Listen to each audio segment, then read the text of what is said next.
Crypto industry के लिए ना पिछले 4-5 महीने बड़े सॉलिड रहे, या आप कह लो कि भाई ये पूरा साल ही अभी तक अच्छा रहा है। पिछले साल इतनी प्रॉब्लम्स थी, इतने इश्यूज थे कि लग रहा था कि आगे क्रिप्टो इकोसिस्टम को ना बड़ी मुश्किल होने वाली है। लेकिन थैंकफुली यार ऐसा नहीं हुआ और अब चीज़ें धीरे धीरे करके बेहतर हो रही है, नज़र नहीं लगे किसी की। अभी पिछले हफ्ते सेबी ने भी गवर्नमेंट पैनल को रिकमेंड कर दिया था कि भाई क्रिप्टो को इंडिया में अलग अलग एजेंसी जो रेगुलेट करें, इसके ट्रांजैक्शन को देखें। बहुत बड़ी खबर थी इंडिया में क्रिप्टो के लिए। इसके अलावा यूएस से भी बड़ी खबर आ रही है, कुछ अपडेट्स आ रही है और एफएम ने भी क्रिप्टो रेगुलेशन की बात कर दी है फिर से। इस पर इन डिटेल बात करेंगे हम बिटकॉइन फाउंडर काशिफ रजा से। लास्ट वीडियो में वैसे हमने इन नटशेल समझा था कि सेबी के रिकमेंडेशंस का क्या मतलब है। आज इस पर थोड़ा सा डिटेल में और बात करेंगे ताकि बेहतर समझ में आ सके। सो हाय काशिफ भाई, वेलकम टू स्विच, कैसे हो आप? सब बढ़िया है यार। आप बताइए। काशिफ भाई, सेबी का जो अपडेट आया था लास्ट वीक कि सेबी ने गवर्नमेंट पैनल को रेकमेंड किया है कि डिफरेंट डिफरेंट रेगुलेटर्स क्रिप्टो की निगरानी करें, उसको देखें, इसके ट्रांजेक्शन को देखें। इस पर हमने पिछले वीडियो में तो बात कर ली थी, लेकिन आज उसको ना आप थोड़ा डिटेल में समझाओ। उस वक्त ना उन्होंने नटशेल बहुत शॉर्ट में बात की थी कि क्रिप्टो इंडस्ट्री के लिए ये कैसा है, इसके क्या मायने। इंडस्ट्री के लिए ओवरऑल पॉजिटिव है। खासकर जो लोग क्रिप्टो के अंदर डील कर रहे हैं उनको क्लैरिटी मिल जाएगी। कंज्यूमर प्रोटेक्शन रिटेल को मिल जाएगा। से भी काफी सारे फीचर्स ऐसे लेके आएगा कि रिटेल को प्रोटेक्ट करे। जैसे कॉइन लिस्टिंग उल्टी सीधी ना कर दे एक्सचेंज। हम्म। ठीक है, पंप एंड डंप ना कर दे। लोगों का फंड उनको टाइमली मिले। और कंपनी की स्टैंडिंग कैसी है एक्सचेंज की, कहीं ऐसा तो नहीं बहुत ज्यादा लाइबिलिटीज खड़ी होगी और एसेट नहीं है। बिटकॉइन वो रखते हैं तो कंज्यूमर के बिहाफ पे तो किस कस्टडी के पास रखते हैं, कुछ ऐसे फीचर्स आएंगे। तो जैसे और और जो फाउंडर्स हैं उनके लिए ये है कि भाई आप इंडिया से आईसीओ कर सकते हो, आईडीओ कर सकते हो, और फंड रेजिंग ऑन चेन कैसे करें। इस तरह की चीजें कहीं ना कहीं सेबी लेके आएगा, लेकिन ये बहुत एडवांस स्टेज है। अभी तो इनिशियल स्टेज भी नहीं पता कि सेबी रेगुलेटर बनेगा कि नहीं। बट ऐसा लगता है कि सेबी ने मन बना लिया है कि क्रिप्टो उसी को देखना चाहिए। काशिफ भाई, इंडस्ट्री में जितने भी स्टेक होल्डर्स हैं, क्रिप्टो एक्सचेंजेस के सीईओ जिनसे मेरी बात हुई तो वो काफ़ी अच्छे लग रहे हैं, इसके बाद काफ़ी हैप्पी लग रहे हैं, खुश लग रहे हैं। आप बताएं कि आपसे जिनकी बात हो रही है वो कैसे देख रहे हैं कि भाई अब सेबी भी क्रिप्टो की बात कर रहा है इस पूरी अपडेट को।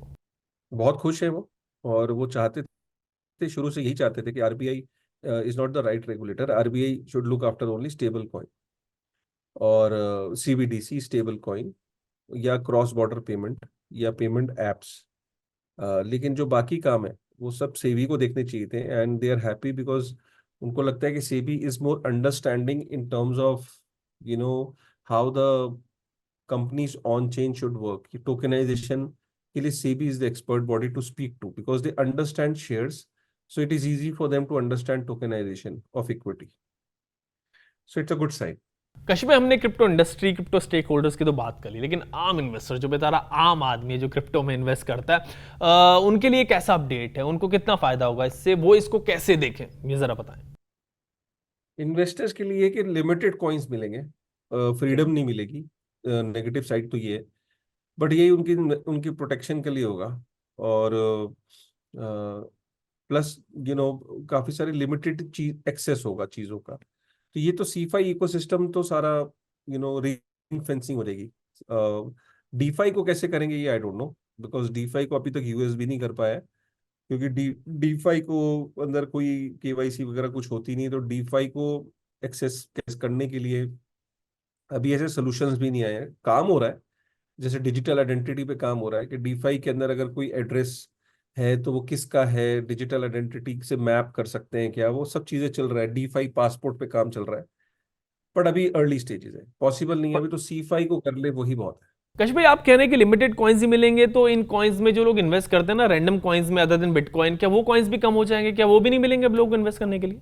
मेरे ख्याल से मार्केट कैप का कॉन्सेप्ट आएगा, एक्सचेंज खुद बताएगा, सेबी के साथ मिलके काम करेगा कि कौन सा कॉइन स्टेबल है और कौन सा कॉइन नया है। तो उसमें मार्केट कैप का वो आना चाहिए कि मार्केट कैप से डिसाइड होगा प्रोजेक्ट कहाँ से है, कौन सी कंट्री से है, क्या प्रॉब्लम सॉल्व कर रहा है, probably these kind of things. Kashmir, ये तो बड़ा अच्छा होगा ना लोगों के लिए कि वो स्कैम कॉइन से बच जाएंगे। इधर उधर के जो कॉइन नहीं होते, जो बिना मतलब के बढ़ते रहते हैं और फिर अचानक से जाके ना डंप हो जाते हैं, लोगों के पैसे उनमें डूब जाते हैं, उन पे चेक लगेगा, तो ये तो सही होगा यार।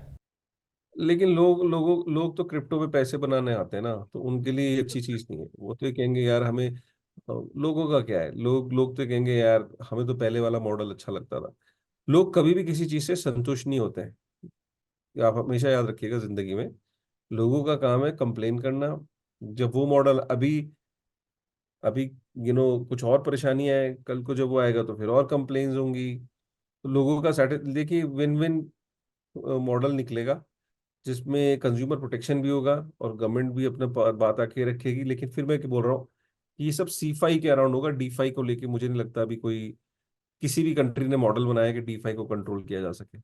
सो काशिफ भाई, इलेक्शंस के बाद क्या लग रहा है क्रिप्टो में क्या होगा, क्या एक्सपेक्टेशंस है? ये तो आप सवाल आपको आंसर करना चाहिए, आप मीडिया में हो, आपके 9 मिलियन सब्सक्राइबर है, हर वक्त पॉलिटिशियंस के साथ बैठते हो। ये सवाल तो मैं आपसे पूछता हूँ कि क्या माहौल है। नहीं, मैं इलेक्शन के बाद क्रिप्टो में क्या होगा वो पूछ रहा था आपसे। नहीं, वैसे माहौल तो आपको सब पता है, लेकिन आप लोग बताते नहीं हो। लेकिन ग्राउंड का माहौल तो देखिए जो भी होगा, लेकिन माहौल के बाद ही क्लैरिटी होगी कि क्रिप्टो के बारे में बीजेपी क्या सोचती है। बीजेपी की सोच तो हमें पता ही है क्रिप्टो के बारे में। इंटरेस्टिंग होगा इंडिया गठबंधन की सोच क्या है।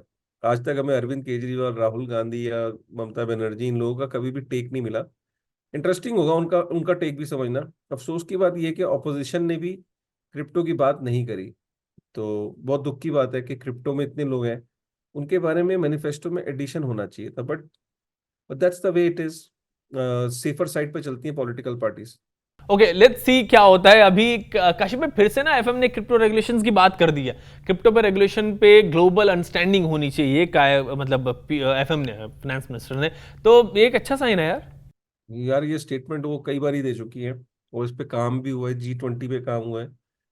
बट फिर मैंने बोला कि C5 के अराउंड करना आसान है, क्योंकि ट्रैवल रूल आपका मेन एजेंडा है कि ट्रैवल रूल होना चाहिए, किसके वॉलेट से निकला और किसके वॉलेट में गया। तो वो करना C5 पे आसान है, D5 पे मुश्किल है। तो C5 के को लेके तो कहीं ना कहीं गाइडलाइंस बन चुकी हैं, वो इम्प्लीमेंट भी हो रही है। इंडिया के अंदर भी आई एम श्योर कि SEBI should be the regulator going forward. Elections का माहौल है, इलेक्शंस के बाद और ज्यादा क्लैरिटी आ जाएगी। फाइन काशिफ भाई, आज इस डिस्कशन को इतना ही रखते हैं। आपने हमें वक्त दिया, thanks for this. And viewers को मैं कहूंगा कि भाई आपके अगर कुछ भी सवाल हो, कोई भी क्वेश्चन हो, प्लीज कमेंट सेक्शन में लिख देना। नेक्स्ट वीडियो में उनको लेंगे हम। आज के लिए बस इतना ही। नेक्स्ट वीडियो में बात करेंगे वज्रेक्स VP राजगोपाल मेनन से। पहले आपको बता रहा हूँ, so stay tuned for that video also.